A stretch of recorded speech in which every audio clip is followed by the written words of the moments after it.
Ganun. Kasi Yung pag may kita tao ng ka negosyo na may maintain yan kapag marami kang customer. Opo. Medyo... Yung pag-handle naman ng tao, di naman ganun kakomplikado pag-handle ng tao. Pag alam mo hindi para sa'yo, pakawala mo na agad para makuha mo yung para sa'yo. Ganun kasimple. Hindi naman ganun kakomplikado. Kukomplikado lang yan. Pag minahal mo, empleyado mo ng sobra, kahit maling empleyado yung minamahal mo, huwag ka magmamahal ng maling empleyado. Ang mamahalin mo lang ng mga empleyado, yung nagmamahal din sa'yo pabalik. Pag hindi ka mahal pabalik, itapon mo na agad yan. Kasi wala ka namang mahal eh. Baka para talaga sila sa ibang employer, hindi sila para sa'yo eh, di ba? Ako ay a big believer kung sakali mga ang isang empleyado wala sa hulog at wala sa lugar. Diretso, bibigay ko na lang sa iba yan. Hanap ka ibang employer mo, ayaw mo sa akin eh. Diba? Ayaw mo magtino eh. Magkaiba yung ayaw magtino at saka hindi alam kung anong ginagawa. Yung hindi alam kung anong ginagawa, training mo yan. Yung dami ng beses sa training mo, ayaw talagang magtino, pabayaan mo na sa ibang tao yan. Makakuha rin yung ibang employer yan. Yung employer na lalapat sa gusto nilang ninanakawan nila ang employer. Yung gusto nilang nagsasalita sila hindi maganda tungkol sa employer nila. Yung mga empleyadong hindi masaya tungkol sa buhay nila, tungkol sa employment nila. Yung mga ganyang klase ng empleyado, palayain mo na yan. Baka meron pa silang ibang employer na magustuhan. Kung hindi rin lang naman lalapat sa iyo sistema, kuha ka ng ibang mga empleyado, tapos damihan mo. Isa dun sa mga yon, siguro isa sa 20 o isa sa 30. Pero makukuha mo rin yung para sa'yo.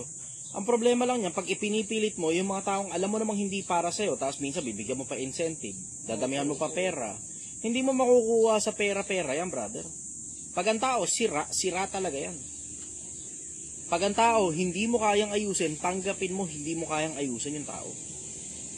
Ganun kasimple yun. Kuha mo na?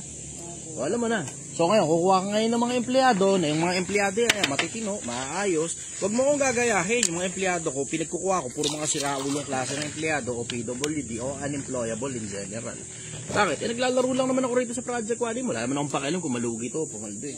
Alam kong yung strategy ko gumagana, nagamit ko na to ng maraming ulit eh. Pero there's that chance, there's that small chance na baka arugante lang ako, diba? Baka mayabang lang ako, at baka hindi gumana. So ginawa ko, pinagkukuha ko ngayon yung mga parang basura ng lipunan, gano'n. Tapos pinagsama-sama ko sa isang lugar. Tapos ngayon, ayan, gumagana. Mukha naman gumagana, so far so good. Kasi ngayon, wala nagnanakaw sa akin, katulad ng dati. Yeah. Parang kahapon lang, puro mga siraulo yung mga empleyado ko eh.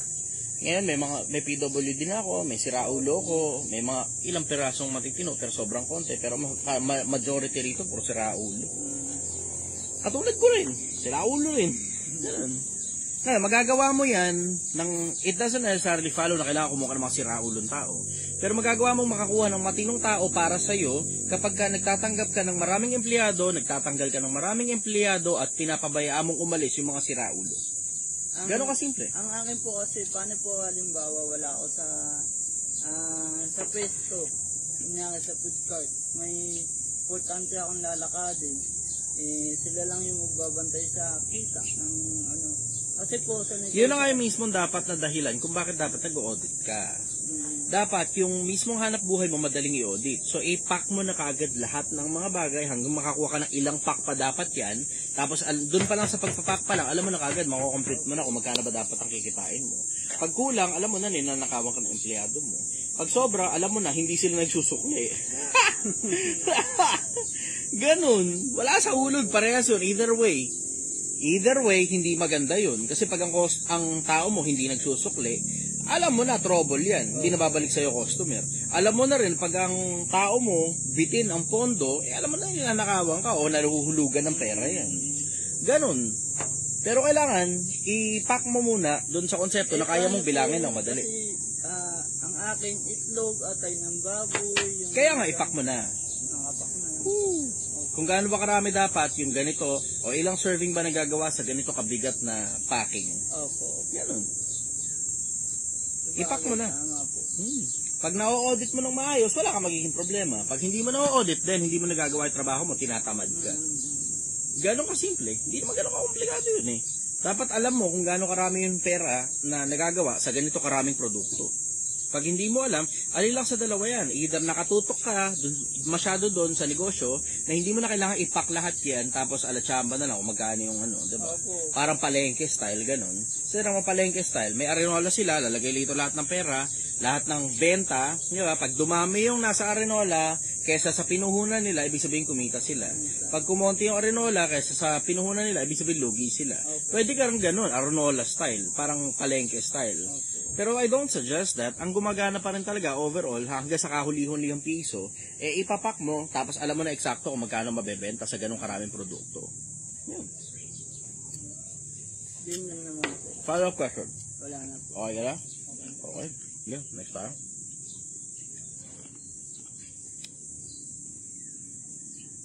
Tomorillo. Doon sa mga gustong pumunta rito, welcome kayo. Basta naka-live ako, pwede. Tomorillo, good morning, brother. Taga-saan ka?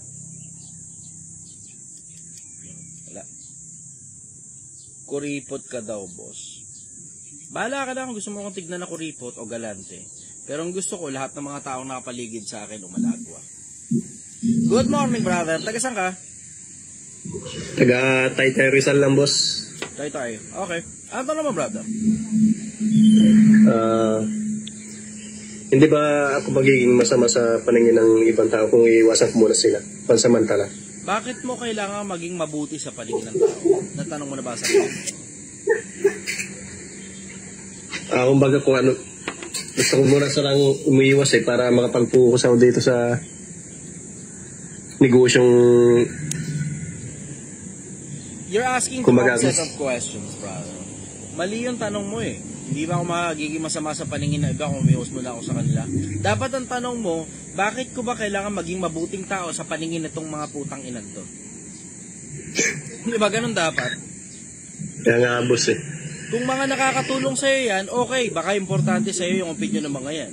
Pero nakakatulong ba sa'yo yung mga taong tinutukoy mo o hindi rin naman? Parang hindi naman, boss. Oh, there you go. Nasagot mo na ngayon yung sarili mong tanong. Qualify mo muna. Bakit may pakialam ka sa opinion ng mga taong hindi naman importante sa'yo at hindi rin naman nakakatulong? Qualify mo muna, brother. Sige po. Follow-up question. Thank you, sir. Yan lang yung iba, sir. Okay, sige. Thank you.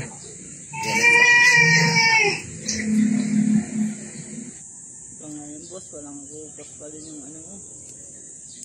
Yung talino ng utak. Araw-araw naghahasa ako ng utak ko eh. Araw-araw. Good morning, brother. Taga-saan ka?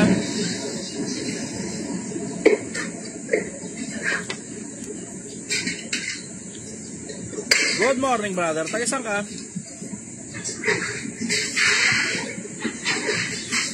Okay, nagbubuhos muna siya sa CR. Yung mga gusto makat sa live, welcome kayo na makat sa live. Ito yung comment bar. Andito yung katabi lang nun, yung option para maka-akit sa live. Okay? Sige. Start. Huge. Good morning, brother. Taga saan ka? Morning, sir. Taga Marikina po. Marikina. Okay. Ano tanong mo? Pero may kunting advice lang sa akin kasi parang nagkaroon po kasi ako ng maraming load.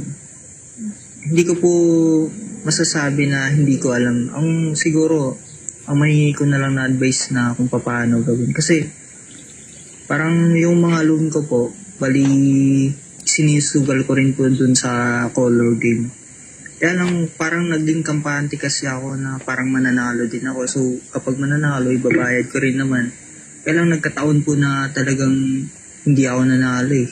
Tapos ngayon parang nalulung na ako sa loan, pati na rin sa game. Parang gusto ko po makahingi ng advice kung ano po yung pinakamagandang gawin sa susunod. Kasi parang umabot na ako sa punto na nangyari na yun. Parang ang iniisip ko na lang sana magkaroon ng advice na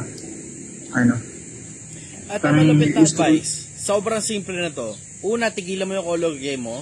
Pangalawa, magtrabaho ka. Ano pa gusto mong advice? Parang nararamdaman ko po kasi na kailangan ko ng parang ganito, may mga kakausap na gusto ko bang makinig sa mga Hindi taong mo kailangan na kaya mo makakausap. na- Ang kailangan mo, una, tigilan mo yung color game mo kasi sugal yan. Pangalawa, magtrabaho ka para kumita ka ng totoong pera at hindi galing sa Opo. sugal. Gets mo? Opo, sir. Yun. Hindi mo kailangan na makakausap. Para saan yung makakausap dyan? Para i-validate yung, kawawa ka naman, natalo ka sa color game, umutang ka uli, ulitin mo na lang uli. Better luck next time. Tanga, hindi lahat ng bagay na dadaan sa motivation, brother.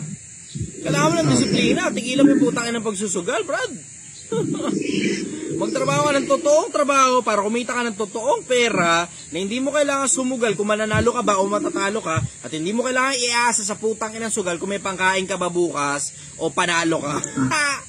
Gets mo? Opo. Opo, sir. Salamat po. Follow-up question, brother. Yun na lang, sir. Siguro yun lang kasi yung nararamdaman ko tsaka laging iniisip. Para Minsan may mga makarinig pagkakataon hindi mo kailangan maramdaman, brother.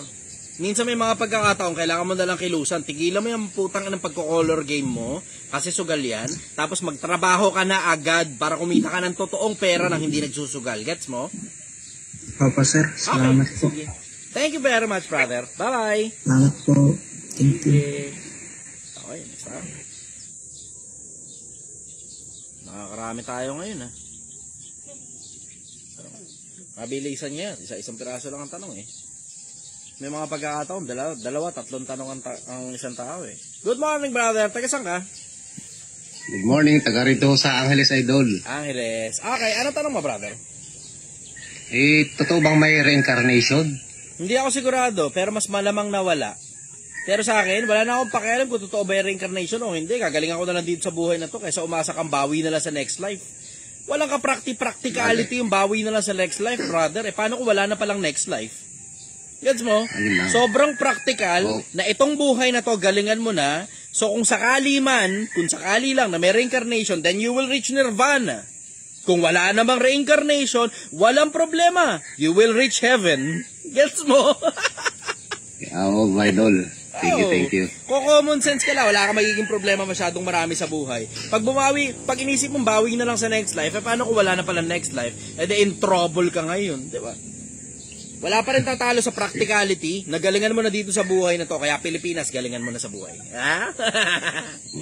Follow-up question, brother. Nawawala. Nandito lang ako. Hindi ako nawawala. Ano? Okay. Follow-up question. Yan. Okay. Nawawala.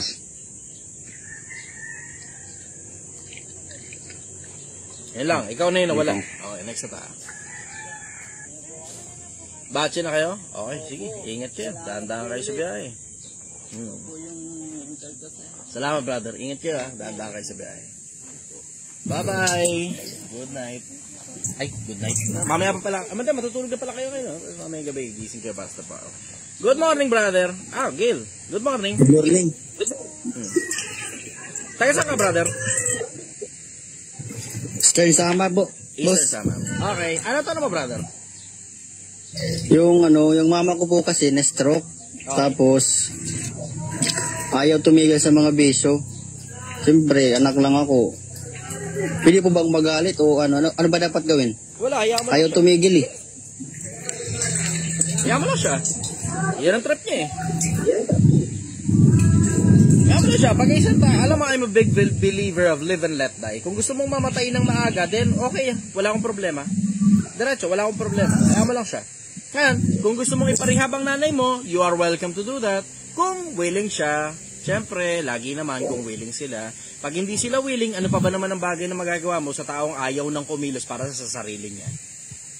Gawa mo na lang ng paraan, yung kung ano man yung pwede mo pang magawa ng paraan. Yung ayaw niyang ipagawang paraan sa'yo, wala kang magagawa ron. Alam ka naman pilitin mo, ipakulong mo nanay mo. Okay, you are welcome to do that. Pero at the end of the day, siya pa rin naman susunod kung magbabagong buhay siya o hindi. Kuha mo? Oo, salamat. Sige. Sustento mo na lang ang nanay mo, brother, kung hanggang saan man ang kaya niya. Ako, suggestion ko sa inyo, huwag niyo pabayaan yung magulang niyo. Diretso, bigyan niyo sila kung magkano man yung maluwag sa dibdib ninyo, huwag niyong pagdamutan. Kung magkano yung maluwag sa dibdib ninyo, then you are welcome to give it to them. Para hindi niyo pagsisihan pagdating sa dulo pagpatay na nanay niyo. Kuha mo, brother. Kuha. Salamat. Follow-up question, brother. Wala na po. Okay, thank you very much. Bye-bye. Okay. Yes, ha? Bilis na natanungan, 14 minutos na pala yung lumilipas. Praise pa God.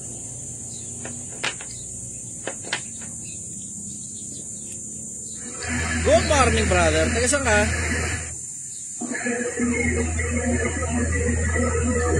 Praise to God. Good morning, brother. Taga saan ka? Okay, next tayo. Yung mga gusto magtanong, ito yung comment bar. Yung katabi lang ng comment bar, yun yung option para umakyat kayo sa live. Good morning, brother. Taga saan ka? Good morning, brother. Assalamualaikum. Walaikum Ang salam. brother. Okay, ano tanong mo? Brother, na ito na yung nasakpan. Ano sa Tagalog yung nasakpan, ha? Yun na mismo, nakuha mo na nasa... Nahuli ko, nahuli ko yung asawa ko, brother, na may ginagawang, brother, kanang, binibinta niya yung katawan niya ba sa, kuan? Patay. Sa social media. Foreigner bitaw. Okay. Oo, sa foreigner na rin. Sa And foreigner. ang problema, brother, is OFW siya. Wala kami, hindi kami, wala kami sa ngayon eh. Hindi kayo magkasama. Opo, Okay. Pag-usapan muna natin yung problema ngayon. Anong dahilan kung bakit ang babae ibinebenta ang katawan nila sa ibang lalaki? Isa sa mga dahilan yan, posible makate yung asawa mo, baka dati niya nang gawain yan, o isa sa mga dahilan, baka kasi kulang yung sinusustento mo ron sa asawa mo, kaya kinailangan niya pang mag-abroad, kaya kinailangan niya mag-extra income, kaya kinailangan niyang gumawa ng paraan na dapat ikaw dapat ang gumagawa ng pera sa pamilya. Ang tanong ko sa'yo, bakit ka nag-asawa nang hindi mo pala kayang magsustento sa pamilya mo? Sa sustento, brother, walang problema kasi sumusobra naman yung pera namin. Nakakapagbigay pa nga kami na sa pera para sa manugang ko. Okay. Yan. Nakakapagbigay pa nga kami. Bakit siya nasa abroad? Hindi ko lang maintindihan kasi pag yung nahuli ko, ang sabi niya, tanggapin ko na lang kasi wala na daw akong magagawa. Yan. Okay, may tanong ako, bakit siya nasa abroad?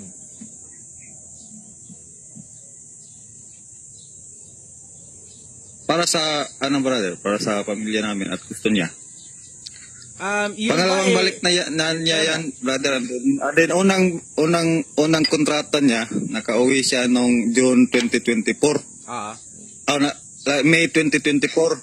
Okay. And then sabi ko sa kanya, wag na siyang bumalik kasi kaya na namin ba. Bakit Then, pinabalik mo pa? hindi ko alam, nakapirma na pala siya ng kontrata doon. Patay. 1 buwan lang ang stay niya dito. Ang asawa mo na nagdidesisyon para sa sarili niya, brother. Sakit ng ulo. Yung brother, hindi ko maano. Ang asawa mo nangangalan niya na tapos July 1, 2024 siya bumalik doon, brother. Tapos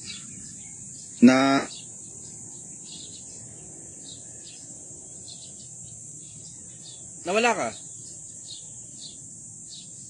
Brother, nawala ka? Hello?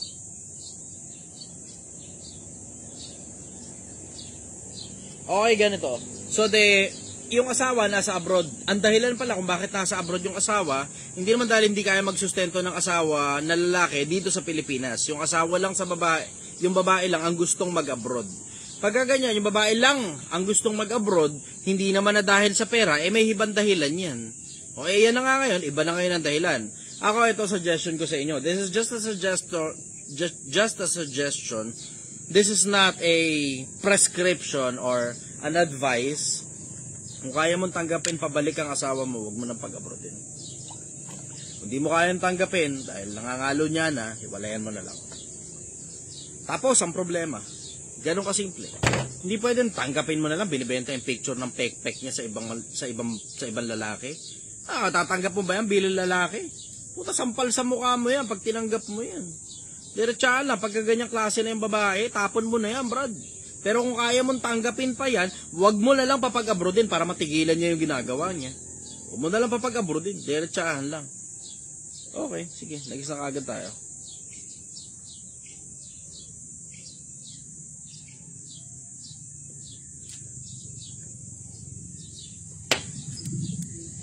Good morning, Kirby. Ano tanong mo, brother? Good morning, brother.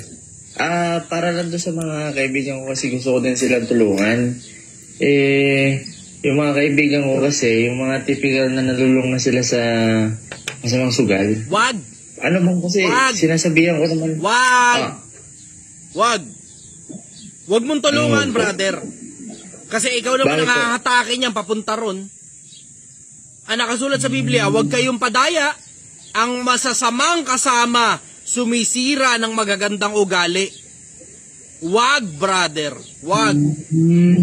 Maniwala ka sa akin. Ikaw ang hahatakin yan. Nakita mo, hindi mo mahatak papunta sa pagpapakatino. Ano kaya na mangyayari? Ikaw ngayon ang mahatak niya papunta sa pagsusugal, brother. Wag. Diretsaan, tigilan mo na yung mga tao na yan. Wag. Oo mo? Okay, Alam mo, kung nalalaman nyo lang yung mga kautusan ng Panginoon, di kayo malilito eh. Anak ko, kapag merong nag-aya sa'yo, sumama ka sa amin. Magkakaroon tayo ng supot na salapi. Isusugal natin. Anak ko, huwag kang sasama. Sinabi na nga sa Biblia, huwag mong sasamahan yung mga ganong klase ng tao eh. Brother, hindi lahat ng problema kaya mong maresolba. May mga problema na kailangan pabayaan mo na lang. Dahil hindi mo naman problema yan. Ang worst na hindi mo gugustuhin, yung problema yung mga kaibigan mo tungkol sa pagsusugal, nadamay ka. Tapos ngayon, kasama ka na nila ng susugal. Kasama ka na rin hindi makatigil sa pagsusugal. Brother, silo ng kaluluwa yung pinupuntahan mo. Silo ng kaluluwa, nakikipagkaibigan ka sa mga sugaron. Maniwala ka, papunta kang impyerno niyan pag nakikipagkaibigan ka sa mga sugaron. Sasabihin na ba yan, nakadepende naman niya kung gaano katibay ang pananampalataya mo, gaano katibay bilang tao. Putang ina, wag mo na sugalin. Diretsaan lang, wag mo na sugalin. Na baka matibay ka, baka hindi. Kasi pag nasilo ka niyan, habang buhay mong sakit ng ulo yan, brother, masisira ang pamilya mo dyan, masisira ang asawa mo dyan, masisira ang anak mo dyan. Lahat ng meron ka kayang ubusin ng sugal. Huwag ka nang sumugal na baka mahata ka nila o baka hindi. Layuan mo na lang yung mga kaibigan mo na yan. Sa dami ng tao sa mundo, hindi ka makapili ng mga matitinong kaibigan. Kailangan yung mga sugaral pala talaga ang kunin mong kaibigan, brother. Ano ba naman yan? Pambira ka naman. Hindi naman. Matagal ko na din kasi silang kilala. O kaya nga, ngayon, it's time para pakawalan na ngayon yung mga matagal mo ng kilala. Pag ang tao, hindi na maganda ang mindset, pakawalan mo na. Diretsaan lang, brother. Pag ang tao, palagay mo, mahahawa ka na sa kalokohan na ginagawa nila, pakawalan mo na. Balikan mo na lang, pag matitino na sila, hindi nila kaya magpakatino, di pabayaan mo na sila. Ang nakasulat sa Biblia, brother, yung nagpapakasama, pabayaang magpakasama. Ang nagpapakabuti, pabayaang magpakabuti. Therefore, pag nagpapakasama ang isang tao, pabayaan mo siya. Pabayaan mo siya. Hindi mo trabahong problemahin yan, brother. They have their family to help them. They have their neighbors to help them. Ikaw na malayo, anong dahilan bakit sasama ka sa mga sugarol? Ayan, nasagot ko rin. Follow-up question, brother. Yung follow-up question ko lang doon. Ano pa din ho kasi, 24 pa ako. Tapos gusto kong lumawak yung network ko. Anong masasuggest nyo sa current time ngayon para mapalawak yung network? Mali ka ng konsepto. Hindi ka dapat magpalawak ng network pag ikaw butata pa. Walang gustong kumonekta sa isang taong butata, brother. Palawakin mo muna ang sarili mo bago mo palawakin ang network mo. Kasi tinan mo, gusto mong kumonekta sa mga taong nasa ibabaw, ano kaya mong ipagpalit kapalit ng atensyon ng mga taong nasa ibabaw? Hindi bali sana kung yung mga taong nasa ibabaw gusto kang kasama dahil entertaining enough ka, pero kung hindi ka pa naman entertaining enough at wala pang taba ang utak mo at wala ka pang achievement at wala laman ang resume mo, ano gugustuhin ng mga taong nasa ibabaw tungkol sa iyo? Tinan mo, yung mga sinasamahan ng mga kaibigan, puro mga butatapa eh. Sinong gugustuhin sumama sa ng mga taong nasa ibabaw? Unahin mo muna, palawakin muna ang sarili mo, palalimin mo muna ang sarili mo, tsaka kayo magpalawak ng network kasi meron ng mga bagay na nasa iyo na gugustuhin ng mga taong nasa ibabaw. Kuha mo? So bali, yung network ko, it follows na lang kapag nabuo mo na yung gusto mong buuin. Matik yan. Okay. Kasi tira mo, yung mga ibang tao nga nalilito dyan sa konsepto na gusto ko magpalawak na network. Tatanong mo bakit? Hindi naman nila kaya ipaliwanag. Bakit mo gustong palawakin network mo? Wala, hindi nila kaya ipaliwanag. Eto, hindi nyo naintindihan Pilipinas tungkol sa pagkuha ng network. Yung sinasabi nila na your network is your net worth. Totoo yun. Kapag nasa parehas na industriya, yung kinukuha mo network. Pero wala ka pang industriya ang pinapasok, kalawat kanan yung kuha mo ng mga matataas sa tao, naku putang ina mo, maiistorbo lang ang buhay mo tungkol dyan sa mga matataas sa tao na yan. High maintenance sa mga matataas sa tao, regular mong kakamustahin yan, regular mong re-regaluhan yan, high maintenance yung mga ganyan tao. Pag kumukonekta ka ng kumukonekta sa mga taong hindi mo rin naman napapakinabangan, gumagastos ka lang ng oras mo at ng pera mo at ng resources mo sa mga taong matataas na hindi mo rin naman mapapakinabangan. Diretsahan lang. Hindi alam ng maraming tao yan eh. Akala nila paramihan ng network ang konsepto ng buhay. Hindi ganun, brother. Unahin mo muna sarili mo, palalimin muna sarili mo, pasok ka sa isang industriya, tapos lahat ng mga taong matataas na nandun sa parehas na industriya na yan, o palagay mo makakatulong sa negosyo mo, sa kung ano man ang ginagawa mong endeavor, yun ngayon yung kukonekan mo. Dapat may purpose ka sa pag-connect, hindi basta ka na lang kumonek, brother. Dapat may purpose ka. Kuha mo? Actually gusto kong kumonek kasi yung industry ko po kasi is pagpipiloto. Ngayon ho kasi sobrang laki ng factor kapag meron kang backer sa airline. So parang yun po yung gusto ko sanang makuha. Hindi ganun kahirap yung konsepto. Alam mo naman kung sino-sino yung mga taong nasa ibabaw, ipiin mo na isa-isa. Tapos magregalo ka. Boss, kasi ganito may special event kasi kami. May papadala ako sa iyo. Para sa iyo to, naalala lang kita kasi iniidolo kita O punta ka dun sa kung saan man nandun sila, o may conference yung mga yan. Hindi ganun kahirap kumunik, brother. Hindi ganun kahirap kumunik pag may pagmamalaki ka na. Pero pag wala kayo pagmamalaki, napakahirap kumonekta, brother. Mahirap kumonekta. So mag-uumpisa ko yun, syempre, ako yung unang mag-message o mag-a-approach sa mga tao yun. Ano ba, palagay mo, sila unang mag-a-approach sa'yo, importanteng tao nga yung pupuntahan mo. Pabira ka.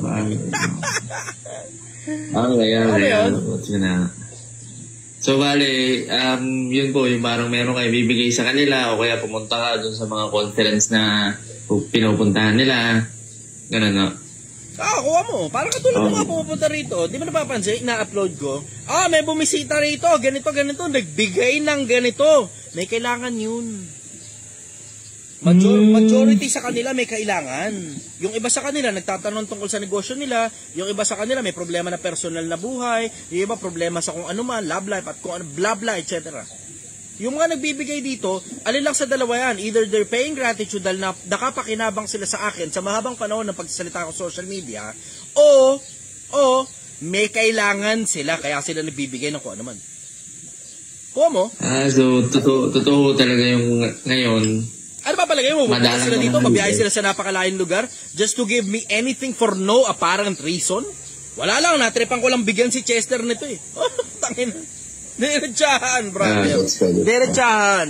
Daming nagsisipunta rito na ang dahilan kung bakit sila nagbibigay ng kung ano-ano kasi may kailangan sila. And that is okay for me. Hindi naman ako nangihingi ng pera Diba? Pag pupunta kayo dito, may dala kayong kung ano man, tatanggapin ko yan, maligaya ako. Tapos meron din kayong hihingin. Kung kaya kong ibigay yung hinihingi ninyo, ibigay ko. Hindi naman ako madamot Hindi lahat ng bagay tungkol sa pera. Ulitin ko, hindi lahat ng bagay tungkol sa pera. Mas importante pa rin na naaalala ka ng kapwa-tao mo kasi nakatulong ka sa kanila minsan panahon. Yun yung dahilan kung bakit marami dun sa mga pumupunta rito na may bigay, nagbibigay ang dahilan kasi nakapakinabang na sila sa akin sa mahabang panahon. May nagbigay nga sa akin. Ate-ate na lang to. May nagbigay sa akin Louis Vuitton na ito nakaraan lang. Siyempre, di ko na alam kung legit ba yun o hindi. Pero wala man akong pakialam It's the thought that counts. Na-appreciate ko yun sobra. Merong OFW dito na nagbigay sa akin ng ng mga candy at saka mga chocolates. Ang dami, grabe. Alam mo, isang sako eh. Sobrang daming bigay sa akin eh. Naalala daw niya ako na nasa Japan pa siya eh. Na-appreciate ko naman yun sobra. Na-appreciate ko yun. Kahit gaano kaliit yung binibigay sa akin o gaano kalaki, hindi na importante. Yung gaano kaliit o gaano kalaki, na-appreciate ko na naalala ako ng tao. Follow-up question, brother. Yun lang naman po. Parang masagutan din naman po lahat. Thank you. Actually, pangapat beses ko na ito pakit sa live niyo, brother. Good. Okay. Sige, brother. Follow-up question. Okay ka na? Thank you. Okay na po. Ingat po. Thank you very much. Ingat parati, God bless. Thank you po. Bye-bye. Godspeed. Okay. Next time. May Gumi Game.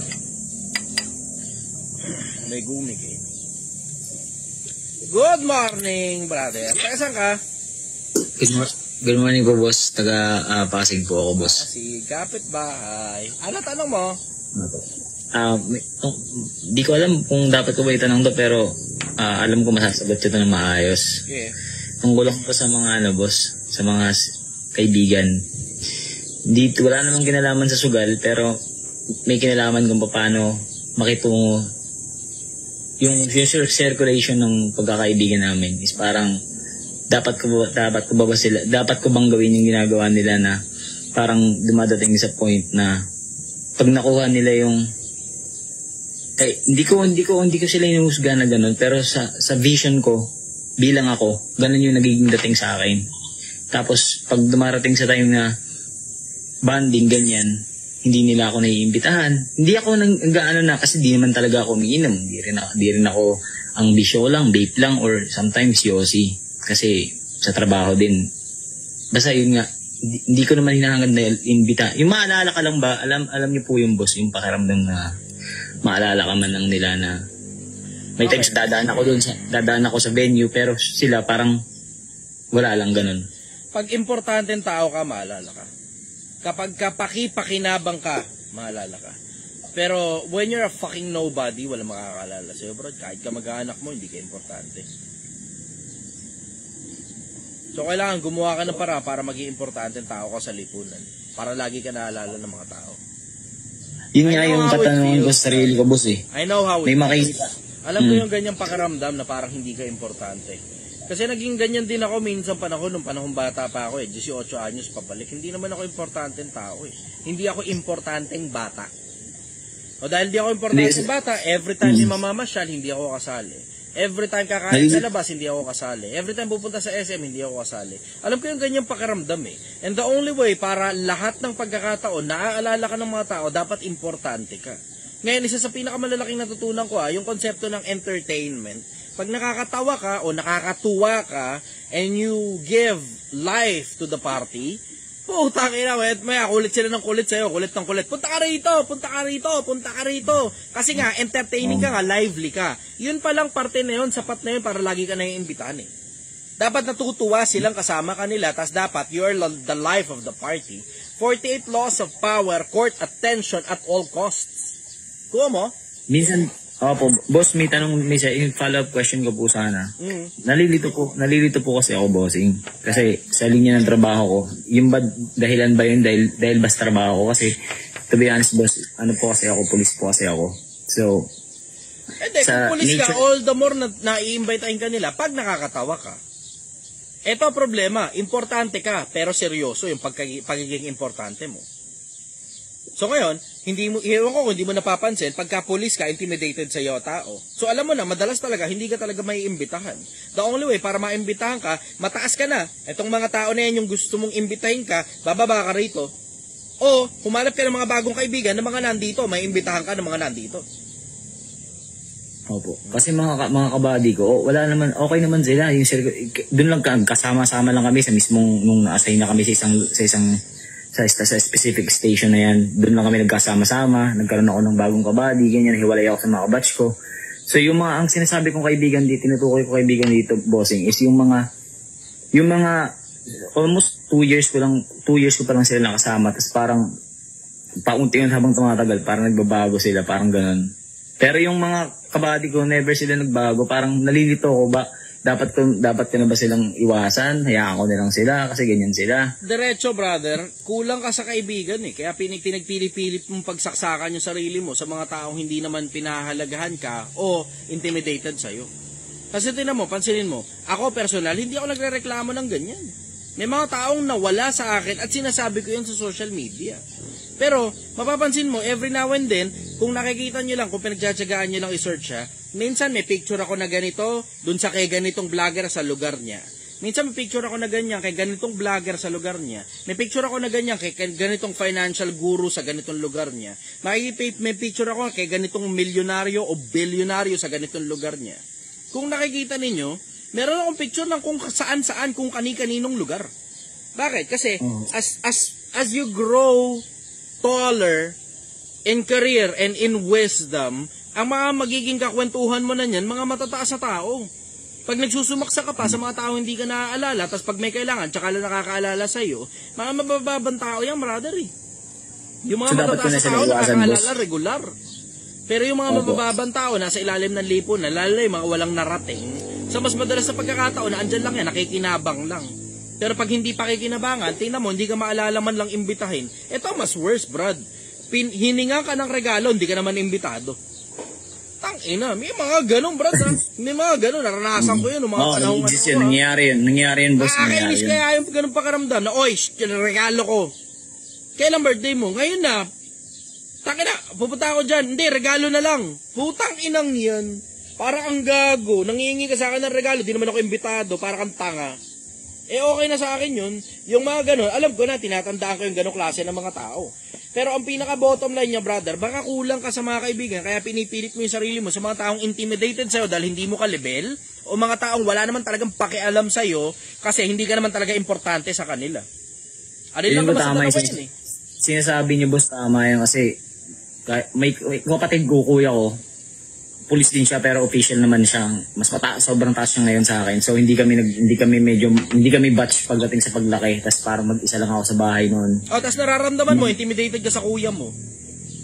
Parang ganun. Kuya mo pa yan, ha? Nakita mo na nga ibig ko sabihin. Hindi yan dahil wala kang malasakit sa kuya mo. Kundi dahil alam mong hindi mo ka-level ang kuya mo at nararamdaman mong intimidated ka sa kanya. Kaya kung sakali mang magkaroon ka ng maliit na inuman sa bahay nyo, hindi ka sali kuya mo ron. Gets mo? Ganun na nga ibig sabihin. So, ibig sabihin, le-level ka sa mga ka-level mo, brother. Le-level ka sa mga ka-level mo. At habang umaakit ka ng level, dapat nagbabago rin yung mga kaibigan mo. Nag-umaakit ka ng level, bagong kaibigan naman. Akit ng level, bagong kaibigan na naman. Tapos pakonti ng pakonti yung mga tao na yan. Pakonti ng pakonti yung mga tao. Bakit? Kasi hindi mo mai-expect ng mga tao dahil nag-upgrade ka lang, mag-upgrade din silang kasabay mo. People ka man ko nga, boss. Tama nga, boss. Yun lang po, boss. Salamat po. Okay. Thank you very much, brother. Bye-bye. Bye-bye po.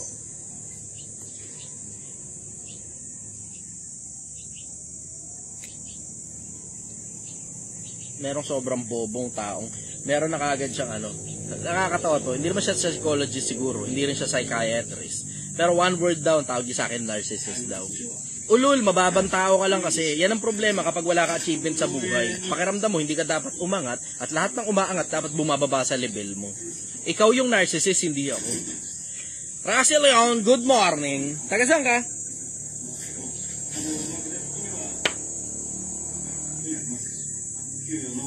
Wala, next na tayo. Nakakatawa, hindi ka naman psychologist, hindi ka psychiatrist. Puta, may diagnosis ka sa akin. May pa-narcissist ka pang nalalaman. Nakuha mo lang naman sa TikTok yung salitang narcissist. Kakabit mo ngayon sa ibang tao. Ulo lang puta.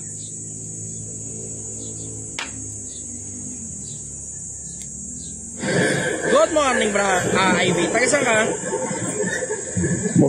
Magandang umaga, bossing. Good morning. Bale, sa asawa ko kasing akong to. Pasensya na. Okay. Sige. Anong tanong mo, brother? Bali, may tanong lang ako tungkol sa business. Since nakita ko kasi yung pag-grow ng business mo since sa Project 1M. Okay. Parang na-inspired ako na from streets, tapos nagkaroon ka ng sariling pwesto hanggang sa lumaki. At unti-unti nang natatahak yung sa plano. Ngayon, ang tanong ko, bossing, ganito. Meron kasi akong naiisip na, actually OFW kasi ako, meron akong naiisip na isang business na sa tingin ko naman parang magkakaroon siya ng magandang outcome. Pero hindi ko lang siya mai-execute pa since kulang pa ako sa knowledge. Ano ba yung maaari kong kumbaga pointers or mga kailangan kong inote sa pagsisimula? Nakuha mo na mismo galing doon sa tanong mo. Kailangan mo magdagdag na knowledge. Kung ano palagay mo, yung mga kailangan para makapagmaneho ka, anong gusto mong manihuhin, kabit mo sa sistema mo. Paano mo kakabit? Mag-research ka. Magtanong ka na rin. Even better, ang tanongin mo, yung mga taong nag-succeed na doon sa bagay na gusto mong gawin. Hindi ka masyadong mahihirapan ngayon. Buwan mo yun? Okay. Yes, boss. Minsan kasi it's just a matter of hindi lang natin naaalala na may direction na gusto kang tahakin na landas. Minsan hindi mo lang naaalala na may Google naman. Minsan hindi mo naaalala na okay, may mga nakarating na pala dun sa gusto kong destination. Tanungin ko na lang kaya sila. Minsan ganoon Minsan may mga pagkakataon, alam mo yun, may mga tao, alam mo yung talagang nakakalimutan lang talaga nila na nandyan yung option na yan. Ako naman, andito naman sa internet para ipaalala sa inyo, may Google. Para ipaalala sa inyo, may mga, kahit ano bang maisip mo, may nag-succeed na dyan, tanong mo yung mga nag-succeed. Madalas na pagkakataon, makakaiwas ka sa mga kamalian at saka sa mga gastos na unnecessary. Kuha mo yun, brother? Yes, bossing. Maraming thank you. Okay, follow-up question, brother.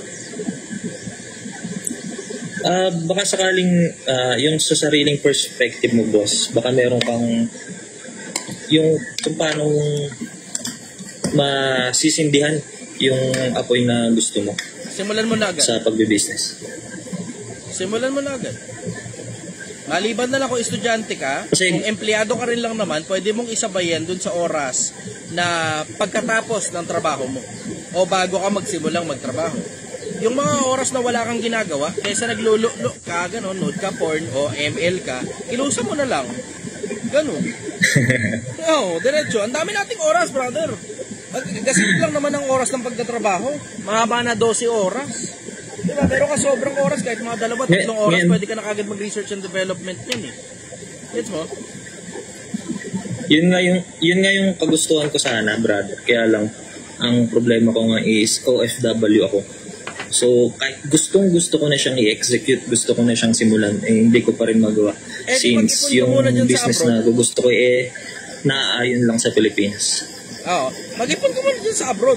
Paramihin mo muna pera mo. Alam mo namang hindi mo pala pwedeng i-execute dito habang nandun sa abroad. Dahil maloloko ka lang kapag ka nagsimula ka ng kahit anong negosyo habang nasa abroad ka.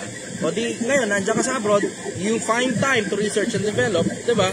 Diyan lang muna. Kung kapihan yan, magtimpla ka muna ng kape dyan para pag uwi mo ng Pilipinas, bawas na ngayon yung oras na kailangan mo mag-research. Kasi dyan pa lang sa abroad, nagre-research ka na. Pag uwi mo ng Pilipinas ngayon, bariya-bariya lang, 5,000 lang, 10,000 lang. Simulan mo na kagad yung hanap buhay na gusto mo simulan. O tapos ngayon, pagka pumaldo, o di hindi ka na kailangan bumalik sa abroad kahit kailan. Pag hindi pumaldo, balik ulit sa abroad, ipon ulit. Huwag mo? Okay. Sige, noted, bossing, noted. Maraming thank you. Kung nakita mo yung simula ng Project 1M ko, nagsimula ako rito, piso lang naman sa totoo. Tapos, nagpapasura ako, tapos pinaluto ko ng agahan yung nanay ni Ashley, tapos nilalako. Paglipas ng panahon, kasama na rin ako naglalako. Tangina Brad, nangangatok kami ng mga bahay. Ito, alam mo, ito napansin ko sa mga OFW. Hindi ko lang alam kung hindi nyo napapansin. Pero ang tataas na ng tingin nyo sa sarili nyo dahil kumikita kayo ng sobrang laki tapos nasa ibang bansa pa kayo. Pag uwi nyo ng Pilipinas, nahihiya kayo magtinda sa kalsada, nahihiya kayo mangatok ng mga bahay. Tinan mo, ako nga influencer na Negosyante na akong totoo Isipin mo yung konsepto na ako negosyante. Nung bumaba ako, nasa Tondo ko, nangangatok kami ng mga bahay, nagtitinda kami ng agahan. Pride. Puta ka na wala ka kwenta-kwenta hindi ka kaya pakainin ng pride mo. Ngayon, pagtatawanan ka ng mga tao. Pero pag umalagwa yung hanap buhay mo, magtatanong na sila kung paano mo nagawa. Samantalang kahapon na pinagtatawanan ka ng mga hayop na yan. Buha mo? Totoo. Alam mo, sa mas madalas na pagkakataon, brother, hindi naman talaga nagmamatter yung opinion na sobrang daming tao. ang nagmamatter lang na opinion, minsan yung asawa mo lang, yung anak mo lang, yung magulang mo lang. Minsan nga kahit yung mga kapatid mo, hindi na importante yung opinion ng mga hayop na yan eh. Mga kalabit penge ng pera. Totoo. Diretsahan lang, yung mga kalabit penge ng pera na mataas sa tawang tingin sa'yo, ang problema kasi sa'yo, itinaas mo rin kasi yung sarili mo sa isang lugar na hindi ka dapat nandun. Pag uwi mo ng Pilipinas, hindi ang tawag sa'yo OFW. Ang tawag sa'yo, pag uwi mo ng Pilipinas, unemployed. Wala kang trabaho. Ang ibig sabihin nun, lahat ng pera na kinita mo sa abroad, paubos na yan. Pag hindi mo ginawa ng paraan, mauubos lahat ng pinaghirapan mo sa abroad. Ako, diretsahan, tanggalin mo na lang yung pride mo. Nandiyan ka sa abroad, kumuha ka sobrang daming pera, umuwi ka sa Pilipinas. Pag uwi mo ngayon sa Pilipinas, mangatok ka ng mga bahay, benta mo produkto mo.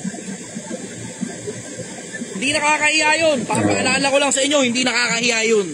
Pwede mong ibenta sa internet, pwede kang mangatok ng bahay, pwede mo itinda sa tabi ng kalsada. At the end of the day, ang tawag dyan, malinis na hanap buhay. Malinis na hanap buhay. May mga tao, gusto nilang panatilihin yung mataas sa social status nila. Nahihiya sila sa malinis na marangal na mababang hanap buhay. Ang nagiging ending, nauubos lahat ng pera. Babalik na naman sila ulit sa abroad. Pag uwi ng Pilipinas, balik na naman sa pareha sa sistemang ubos na naman ng pera hanggang tumanda sila. Diretsahan, ang taas kasi ng tingin ng mga OFW sa sarili nila. Yan ang dahilan, ba't maraming OFW hindi maalago eh. Ang tataas kasi ng tingin nyo sa sarili nyo. Yun ay isa sa mga dahilan kung bakit hindi maalago ang OFW. Pero tinan mo, ang dami-daming pera sa abroad eh. Bakit pag uwi ng Pilipinas, bumabalik sa wala? Paano? Kasi ayaw nyo kasi magtrabaho rito eh, di ba? Kasi sabi mo, mababa ang sweldo sa Pilipinas.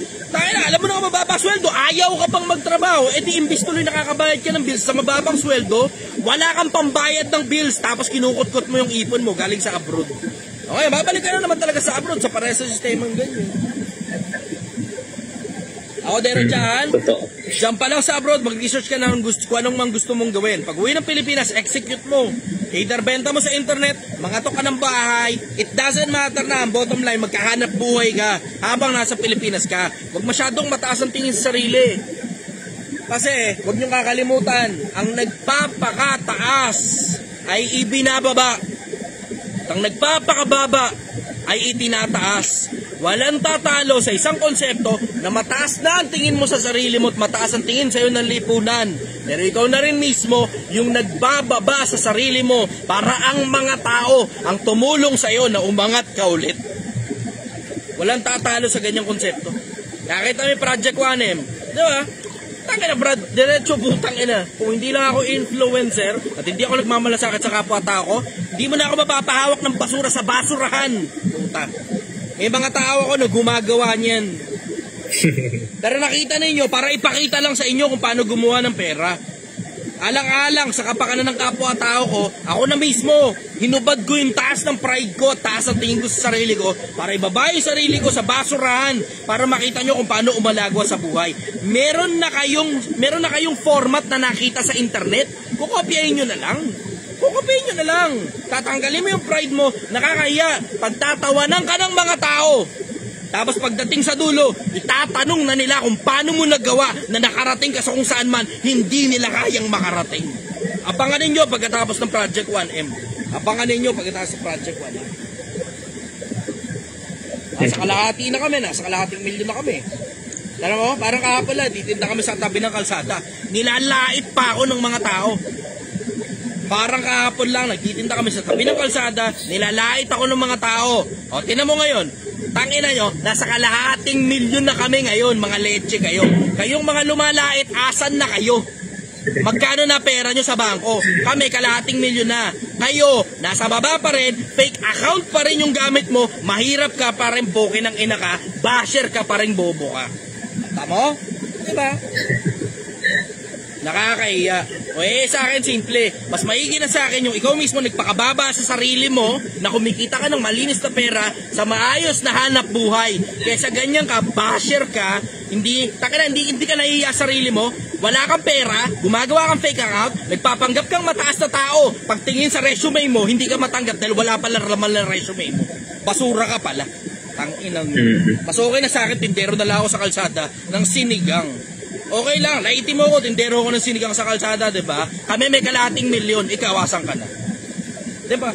Ganun lang kasimple yung Pilipinas. Papaalala ko lang sa inyo, sa pagpapakataas, halos lahat ng tao bumabagsak. Pero sa pagpapakababa, ang mga tao na rin ang nag-aangat sa iyo sa isang lugar na hindi mo pa nararating kahit kailan.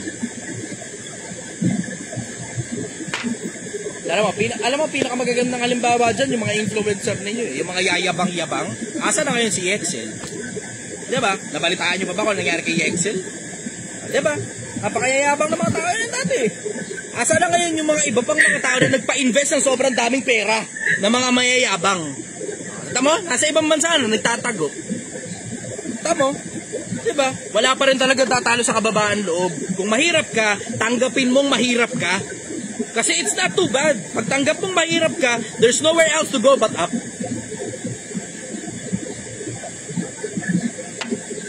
Follow-up question, brother. Sa ngayon wala muna, bossing, pero araw-araw naman ako nanonood eh. Baka sa ibang araw makapagtanong ulit ako. Okay, sige. Thank you very much, brother. Thank you.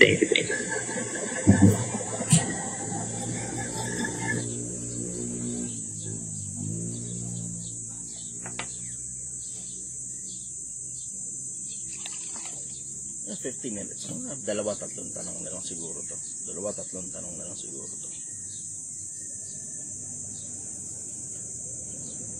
Houston.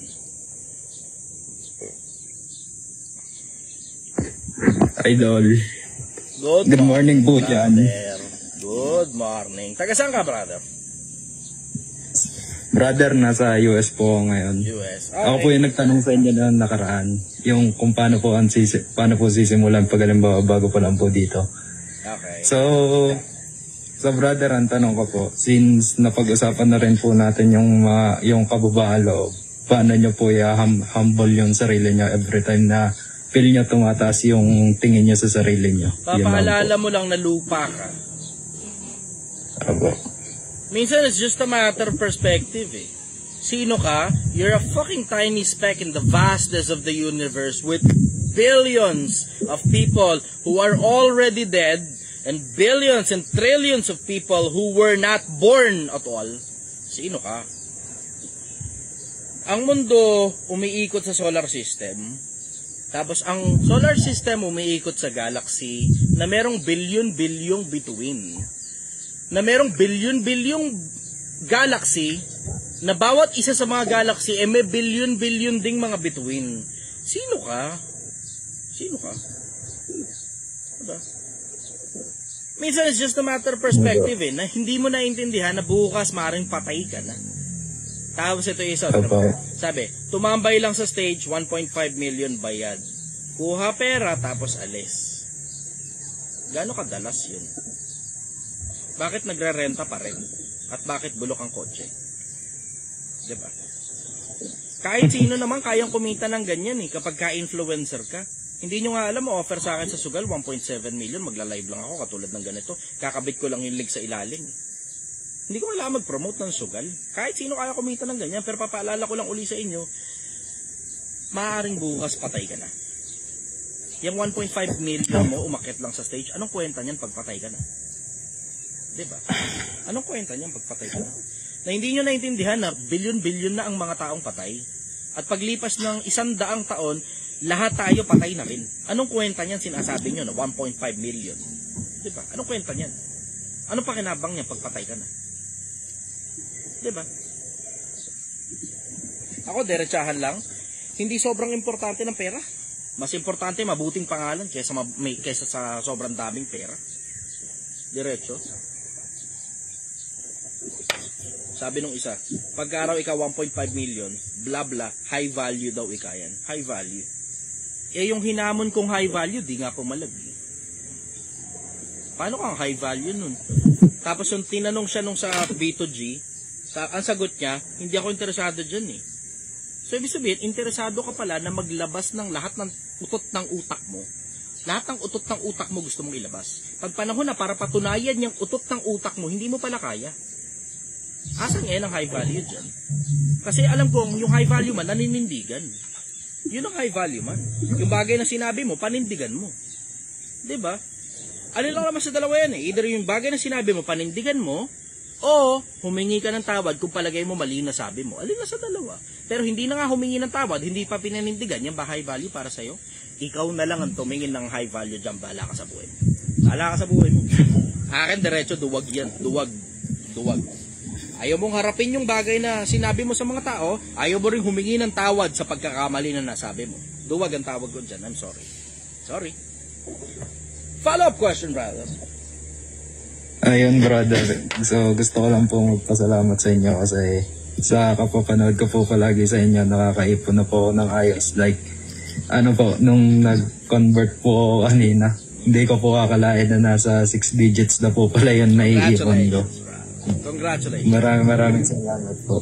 Congratulations. Hindi man po sa ano, parang malapit na po sa 250,000. Good job. Kasi nasabay din po ako sa ano, nasabay din po ako sa Project 1M. Good job. Like hopefully po sana po next year mapaabot ko po ng 1M. Which is naghahanap pa rin po ako ng trabaho ngayon. And inaantay ko na lang po kung i-absorb po ako. Sana po ma-absorb. Good job. Salamat po. Congratulations. Tuloy mo lang, lupitan mo pa.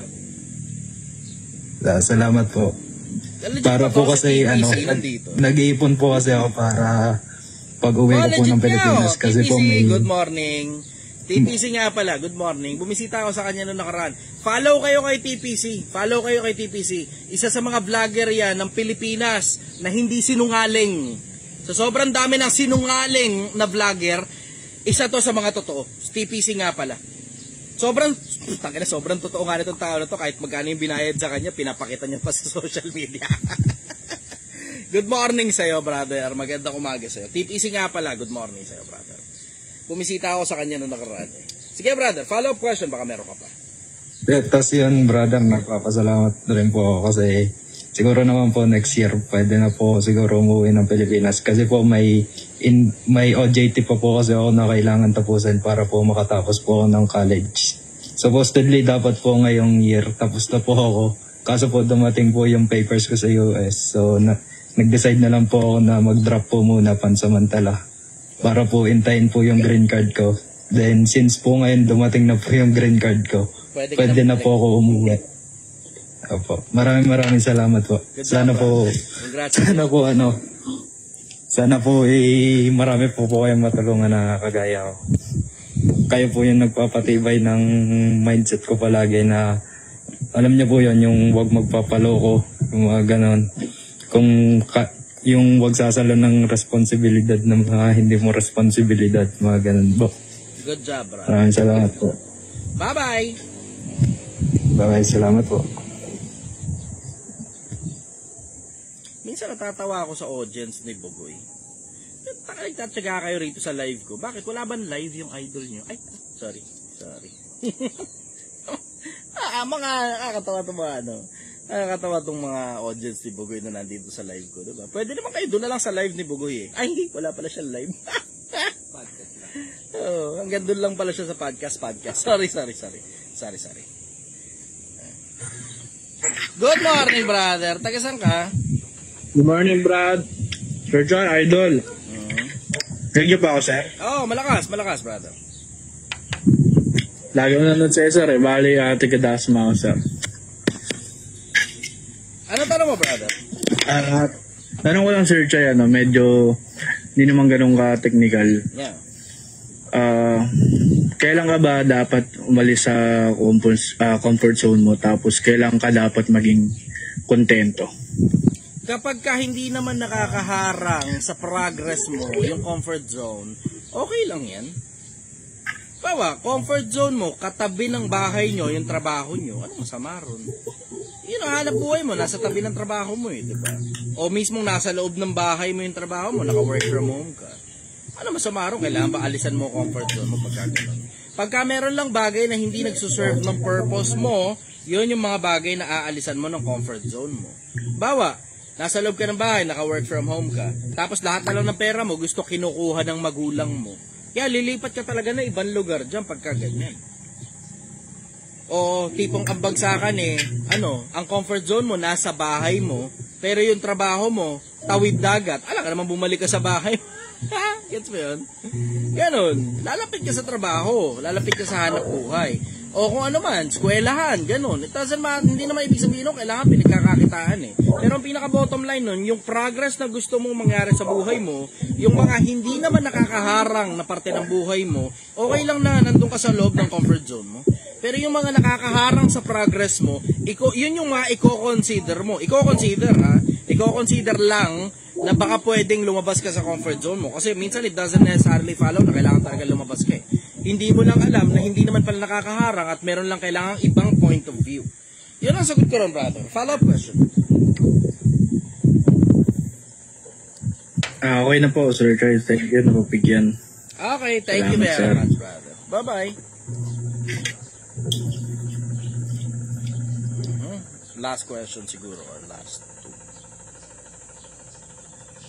Lucky Chan. Imbis Lucky Charm, Lucky Chan.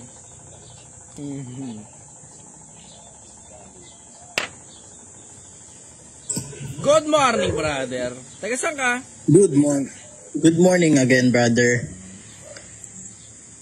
Pasig. Ako ulit yung last guest mo nung Monday. Naputol na. Okay. Tanong mo, brother? Brother, tanong ko lang kasi narinig ko kanina.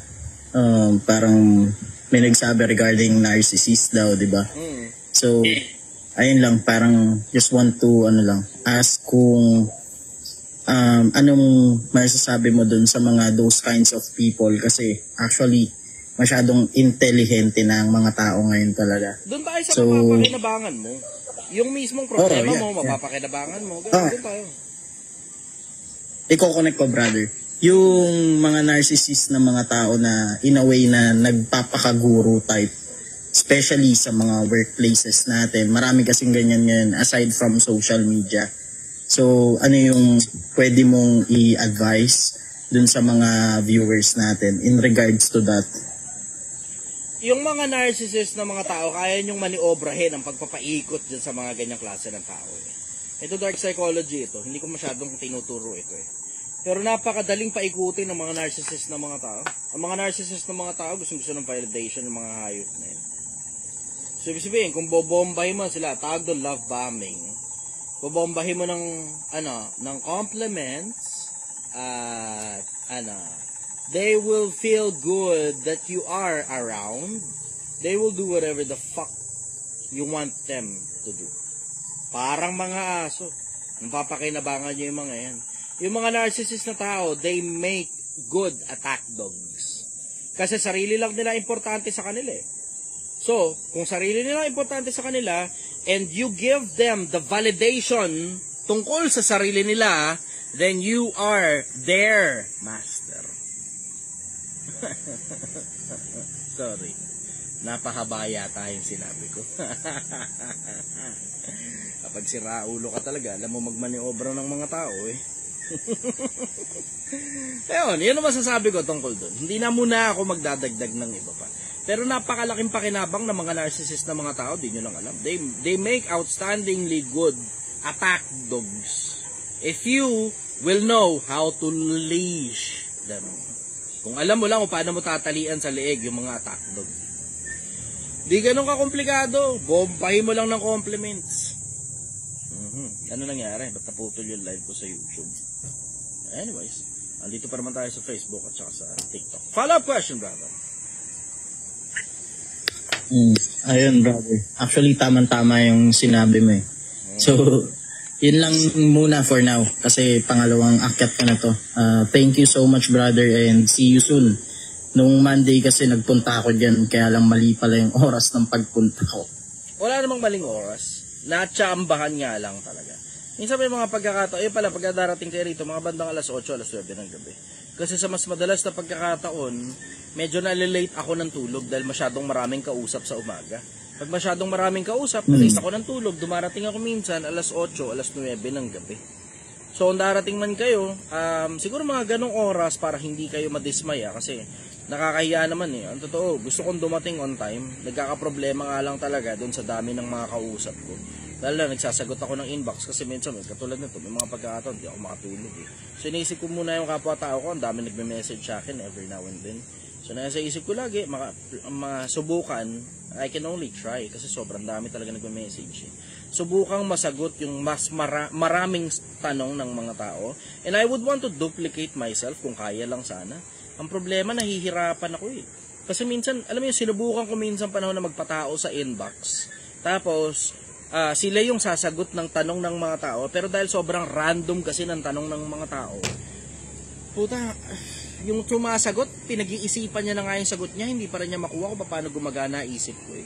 Pinag-isipan na yun ha. So ngayon, hindi ko ngayon makuha eksakto kung paano ako sumagot galing sa mga tao na nagme-message sa akin. Wala ngayon akong choice. Ako lang mag-isa tuloy itong mga tao sa inbox ko. Kasi, delikado eh. Masyadong, hindi nyo alam kung gaano ka-delikado yung inbox ko. May mga iba dyan, parang kaso ng rape, kaso ng murder, at sobrang daming iba't ibang kaso.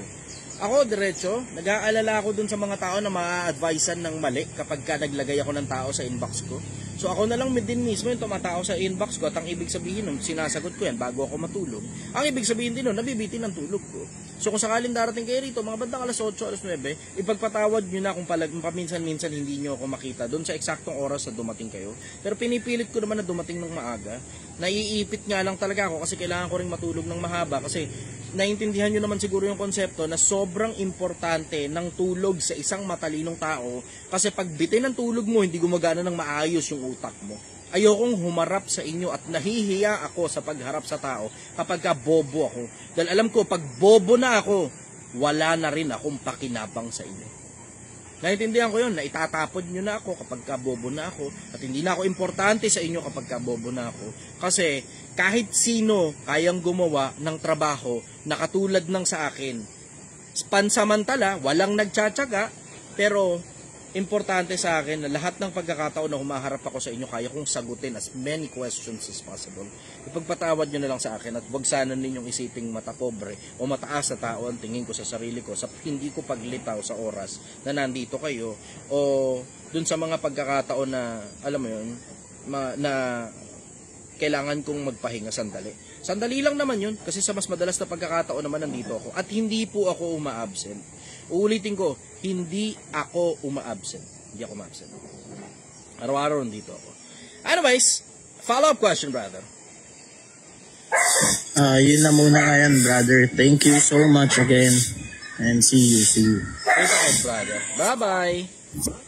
Bye-bye. Thank you. Okay. Kuha pa ako isa pa. Last na. Kasi sobrang last na to.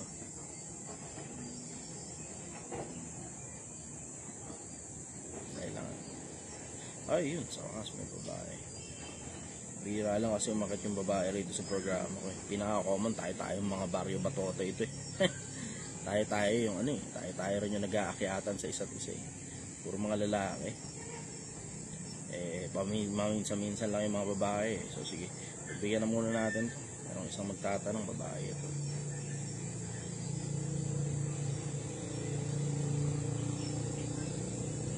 Ay, wala.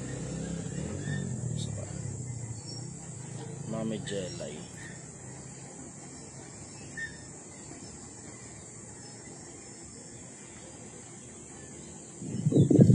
Brother! Ay, sorry. Sister, good morning. Taga saan ka? Good morning. Good morning. Taga saan ka? Taga Pasig po. Pasig. Okay. Ano tanong mo?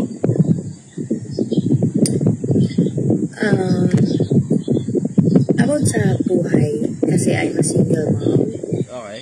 And untog yung daga. Paano kung kasi hiwalay kasi ako. Nalaman ko lang na preggy ako. Hiwalay na kami ng jowa ko. And then kasi nung sinabi ko sa ex ko na preggy ako, 50-50.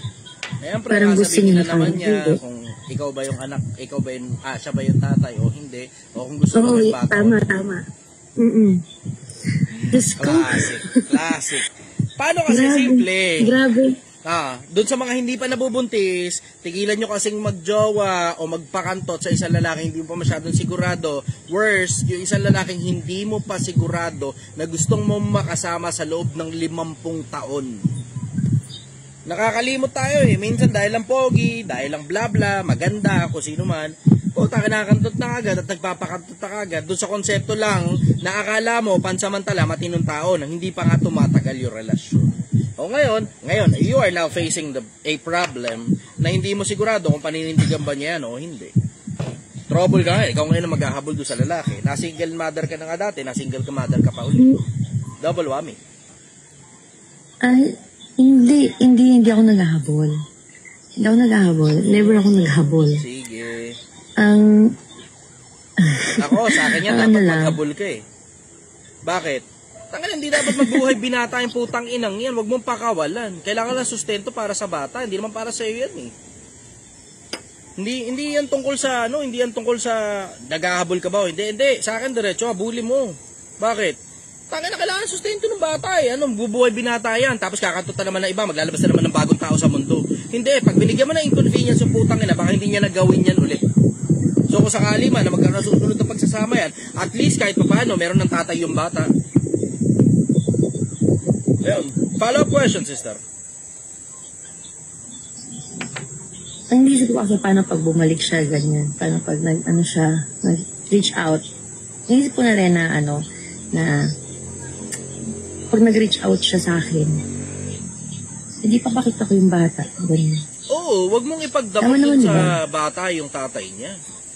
Wag, bakit? Kasi alam ko yung pakiramdam na hindi mo kilala ang tatay mo. Tangin ang pangit kaya sa pakiramdam nun. Tapos alam ko rin yung pakiramdam na nung nakilala mo na yung tatay mo at tinanggap ka ng tatay mo, tangin na, it's as if some pieces of you were made whole. Nabuo yung pagkatao mo. Alam ko yung ganung pakiramdam. So ako diretso, papakilala mo sa kanya kung sino tatay niya. Huwag mo na lang sisiraan. Bakit? Kasi ikaw din naman yung lumagay sa lagay ng lalaki. Gusto mo ba na pagka yung bata pinapahiram mo sa kanya, sinisiraan kanya ng talikuran? Diba? Tama. Yun mismo, be strategic. Kung gusto mo yung pera ng lalaki, hindi para sa iyo para sa bata at obligasyon niya na magbigay ng pera doon sa bata. Huwag kang magsasalita na hindi maganda tungkol sa kanya. Diretso. Kasi yung iba ang ginagawa, dahil nagkahiwalay lang yung lalaki at babae, yung babae, doon naiiwan yung bata, obviously, kasi minor de edad. Ang ginagawa, wini-weaponize yung bata against doon sa lalaki. Ngayon yung lalaki, nasusuya ng kabibigay. Bakit? Putangin naman, demonyo ang tingin nyo sa akin, wag na lang din ako magbigay. Ganun. Oo mo yun? Tama. Oo. Kaya ngayon, tumatakbo ngayon yung ibang mga lalaki. Kasi ang ginagawang weapon yung bata against dun sa lalaki. Yung anak mo, hindi weapon yan, tao yan. Kaya tayo na di nag-iisip eh. Yung mga ibang single mother, hindi nag-iisip. Taka na, wini-weaponize yung bata against sa tatay. Nagsasalita ng lahat ng hindi magagandang bagay tungkol sa tatay. Tapos dinadamay pa, pati yung nanay. Yung nanay mismo nung nanganak na single mother. Isipin mo, lola niya yun lola niya, pati lola nakikichuchu. Pati lolo nakikichuchu tungkol dun sa tatay. Ay naku, isang grupo ngayon ng mga tao na nagsasalita na hindi maganda tungkol dun sa lalaki, habang tinatanggap nila yung pera na ng lalaki para sa bata. Ay naku, ang bigat. So yun ang sagot ko ron. Overall, ipakita mo pa rin dun sa bata, wag ka na lang magsasalita ng hindi maganda tungkol dun sa tatay niya. Tapos at the end of the day, malay mo, baka magbago at maging matinong tao. Kahit hindi na kayo magkasama, siya pa rin yung tatay ng anak mo. Kamo yan? Tama. Follow-up questions? Salamat. Okay ka na? Wala na. Thank you very much. Good morning, everybody. Ang bilis ng oras Magandang umaga sa Pilipinas. Bukas ulit magkita kita tayo. Same time, same place. Mahal na mahal kita.